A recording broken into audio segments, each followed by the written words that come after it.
Hi అండి, welcome to my channel Praveen Jyothi vlogs. ఈ video చూస్తున్న వారు ఒక లైక్ చేసి సపోర్ట్ చేయండి ఫ్రెండ్స్. మన ఛానల్ ఎవరైనా ఫస్ట్ టైం చూస్తున్నట్లయితే సబ్స్క్రైబ్ చేసుకోండి. నచ్చితే లైక్ చేయండి, షేర్ చేయండి, కామెంట్ చేయండి. ప్లీజ్ సపోర్ట్ మీ. ఈ వీడియోలో రైస్కైనా, బిర్యానీకైనా, చపాతీ, రోటీ దేనికైనా సూపర్ టేస్ట్గా ఉండే గుత్తి వంకాయ కర్రీ చేశానండి.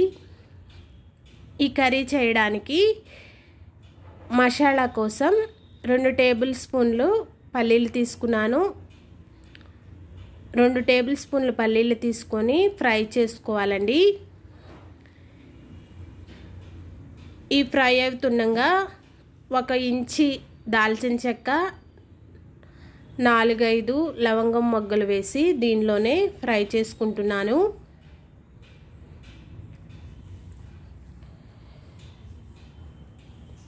దీనిలోకి 10 జీడిపప్పులను అయితే వేసుకొని, నువ్వులు ఒక 2 టేబుల్ స్పూన్లు వేసుకొని ఫ్రై చేసుకుంటున్నానండి. కొబ్బరి కూడా వేసి ఫ్రై చేశాను. కొబ్బరి వేసిన స్కిప్ అయితే మిస్ అయిందండి. ఎండు కొబ్బరి కూడా వేసుకొని ఫ్రై చేసుకోవాలి.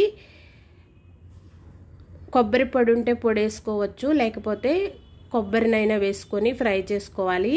నేను కొబ్బరి వేసిన స్కిప్ అయితే మిస్ అయింది. ఈ గుత్తి వంకాయ చేయడానికి నేను వంకాయలు 1/2 కిలో తీసుకున్నానండి. వంకాయలు అనేది మనకి కండ్ర ఉంటుంది కాబట్టి 4 భాగాలుగా చేసి సాల్ట్ వాటర్లో అయితే వేసుకుంటున్నాను. 4 భాగాలు అయితే చేసుకొని సాల్ట్ వాటర్లో వేసుకొని నీళ్ళన్నీ పోయే వరకు కొంచెంసేపు వడగట్టి, నేను వంకాయలు అనేది ముందు ఫ్రై చేసుకుంటానండి.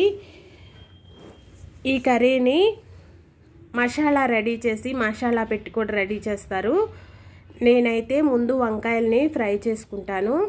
మనం ఫ్రై చేసి పెట్టుకున్న పల్లీలు, ఎండు కొబ్బరి, జీడిపప్పు, నువ్వులు, మసాలాలు వేసుకున్నాం కదా, అవన్నీ వేసి దీనిలోకి 1 ఇంచి అల్లం ముక్క, ఒక 10 వెల్లుల్లి రెబ్బలు వేసి మిక్సీ అయితే పట్టుకోవాలండి. ఈ గుత్తి వంకాయ కూర అనేది తెలంగాణలో చాలా ఫేమస్ అండి. ప్రతి ఫంక్షన్ దగ్గర ఈ కర్రీ అనేది కంపల్సరీ పెడతారు. దీనిలోకి 2 స్పూన్లు కారం వేసుకున్నాను. రుచికి సరిపడా సాల్ట్ వేసుకున్నాను.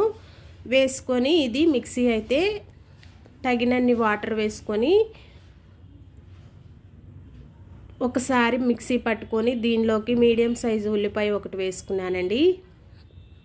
మనకి గ్రేవీ కింద కూడా ఈ మసాలానే ఉంటుంది కాబట్టి ఉల్లిపాయ కూడా వేసుకొని నేను ఈ విధంగా మిక్సీ అయితే పట్టుకున్నానండి, పేస్ట్ లాగా.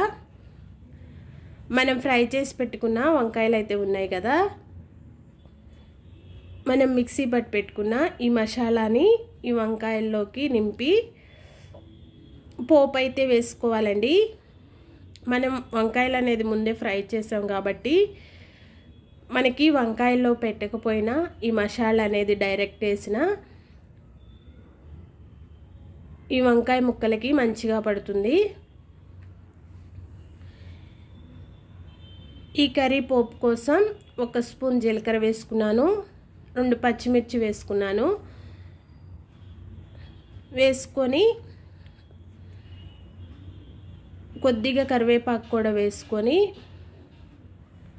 మనం మసాలాలు పెట్టుకున్న వంకాయలు అయితే దీనిలోకి వేసుకోవాలండి. మసాలా పెట్టుకున్న వంకాయలన్నీ పోపులో వేసుకోవాలండి. పోపులో వేసుకొని కొద్దిసేపు మగ్గించుకొని వంకాయల్లో పెట్టగా ఉన్న ఈ మసాలాని గ్రేవీ కిందే మనం వాడుకోవాలండి. ఈ వంకాయల్లోకే వేసి కొద్దిసేపు మగ్గించుకోవాలి. మన ఛానల్ ఎవరైనా ఫస్ట్ టైం చూస్తున్నట్లయితే సబ్స్క్రైబ్ చేసుకోండి ఫ్రెండ్స్. నచ్చితే లైక్ చేయండి, షేర్ చేయండి, కామెంట్ చేయండి. ప్లీజ్ సపోర్ట్ మీ. కొద్దిసేపు మగ్గించి నేను ఈ గుత్తి వంకాయ కూరలోకి కొద్దిగా చింతపండు పలుపు తీసుకున్నానండి. వంకాయ అనేది మనకి కండ్రు ఉంటుంది కాబట్టి చింతపండు పులుపు వేసుకోవాలి. ఇష్టం లేని వాళ్ళు వేసుకోకపోయినా పర్వాలేదు, కూర అనేది టేస్ట్ అలాగే ఉంటుంది. చింతపండు పులుపు వేసుకోవడం వల్ల వంకాయలు ఏదన్నా కండ్రున్నా మనకి అంత అనిపించదండి. చింతపండు పులుపు అనేది కొద్దిగా వేసుకొని నేను కొద్దిసేపు ఈ కర్రీని అయితే మగ్గించుకున్నాను. మనం రైస్లోకి కానీ చపాతీలోకి కానీ మనం తినేటట్టు ఈ కర్రీ అనేది మగ్గించుకుంటే సరిపోతుంది. ఈ వీడియో అయితే ఇంతే ఫ్రెండ్స్. నచ్చితే ఒక లైక్ చేసి మన ఛానల్ని సబ్స్క్రైబ్ చేసుకోండి.